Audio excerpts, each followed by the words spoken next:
bonsoir. Bonsoir.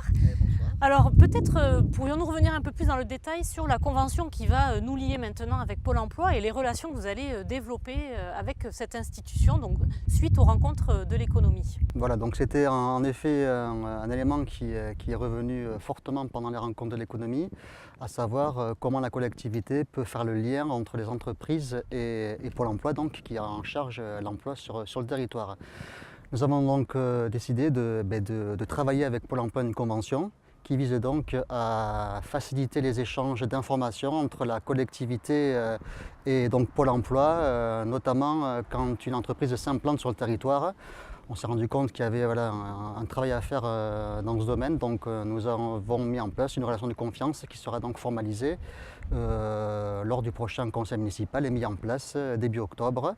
Il y a également une partie aussi concernant les demandeurs d'emploi, puisque je serai chargé de recevoir donc les demandeurs qui sont reçus par Monsieur le maire dans un premier temps. Donc je vais assister aux entretiens et pouvoir donner donc des premiers éléments de réponse sur l'emploi local et puis après donc diriger autant que faire se peut les Lescariens chômeurs en direction des entreprises locales.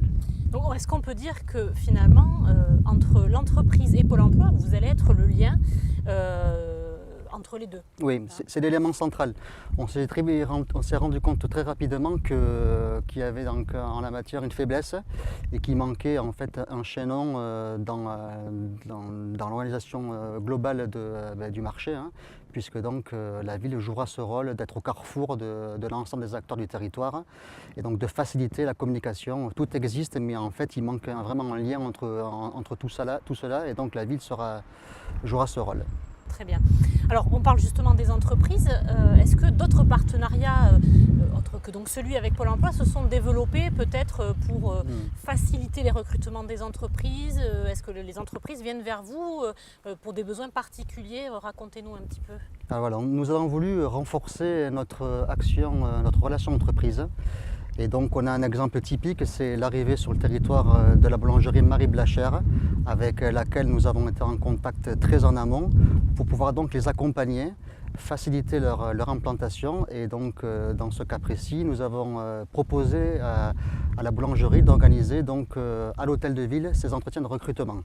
Ça permet de nouer un contact privilégié avec l'entreprise et puis également aussi de proposer des CV de Lescariens et d'essayer de pousser pour que l'entreprise puisse donc embaucher des Lescariens. C'est aussi également une priorité. Alors est-ce que Marie Blachère a recruté des Lescariens justement? Alors, les entretiens sont en cours. Justement, demain, il y a une dernière session de recrutement qui a lieu à la mairie de l'Escar. Et 2 Lescariens sont dans la liste. Alors, ils sont 6 et il y a 2 Lescariens et c'est pour 2 embauches. Très bien, donc on leur souhaite bonne chance. Tout à fait. Nous avons évoqué tout à l'heure avec Jean-Michel Balex le Festival des saveurs, donc qui est une des actions développées avec les associations de commerçants, les entreprises. Est-ce que vous pouvez nous expliquer qu'est-ce que c'est que ce Festival des saveurs? Qu'est-ce qui va se passer? Qui participe? Quelles sont les activités que l'on va pouvoir retrouver peut-être pendant ce festival? Alors le programme est en cours de finalisation, mais c'est vraiment une suite concrète des rencontres de l'économie, puisqu'on avait relevé qu'il y avait des problématiques d'embauche dans les métiers de bouche. Donc l'idée, c'était d'organiser sur le territoire des actions pédagogiques en direction des enfants, parce que ces métiers sont dévalorisés par les parents et puis par la société en règle générale. Et donc là, l'idée, c'est qu'on a finalement, on utilise cet événement-là pour permettre d'ouvrir les commerces aux enfants, pour qu'ils puissent découvrir les métiers dans la poissonnerie, dans la boulangerie. Donc il y a tout un tas d'actions qui seront organisées le mercredi. Le rallye du goût avec des ateliers à quartier libre et à Carrefour. Et après, donc, tout au long de la semaine, donc, pour le grand public, des actions de promotion, des rencontres avec les producteurs, des menus spécifiques, des prix attractifs seront mis en place. Et je tiens à souligner le travail de l'Escar Soleil qui est vraiment à la manœuvre sur cette action. Et nous, collectivités, nous accompagnons bien sûr, c'est notre rôle aussi d'accompagner l'association de commerçants pour cette action spécifique. Un mot peut-être sur d'autres actions à venir ou pas encore, il est trop tôt pour en parler peut-être, avec l'autre association de commerçants Cap Lescar? Oui. On ne les oublie pas puisqu'on a deux associations qui regroupent près de 300 commerces sur le territoire, donc on travaille avec les deux. Hein. Cap-Escar, c'est plutôt le petit commerce et l'Escar Soleil, c'est le grand commerce, entre guillemets. Mais en effet, Cap-Escar, on leur a ouvert les portes hein, puisqu'ils participent pleinement aux manifestations municipales. Hein. Ils ont participé au Parcours du Cœur, aux Fêtes de l'Escar et là, donc prochainement, au Week-end médiéval. Donc voilà, ça fait partie aussi de notre rôle, c'est de faciliter l'implantation, l'intégration des commerçants sur le territoire. Quelles actions vous aimeriez voir se développer là, prochainement? Qu'est-ce qui vous semble important de mettre en œuvre rapidement?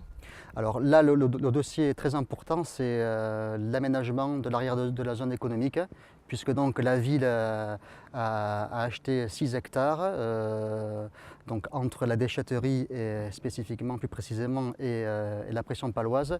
Donc là, nous travaillons avec un aménageur pour développer un projet d'aménagement global sur la zone, mais qui sera spécifiquement axé sur l'artisanat, avec bien sûr le lac Daniel qui était donc intégré dans cette zone économique, où là aussi nous avons lancé des réflexions autour d'activités de loisirs à positionner. Bon, c'est encore un petit peu tôt pour en parler, puisqu'un aménageur est en train de faire une étude de faisabilité, mais voilà, c'est un enjeu, j'allais dire, prépondérant et crucial pour la zone économique dans les prochains mois.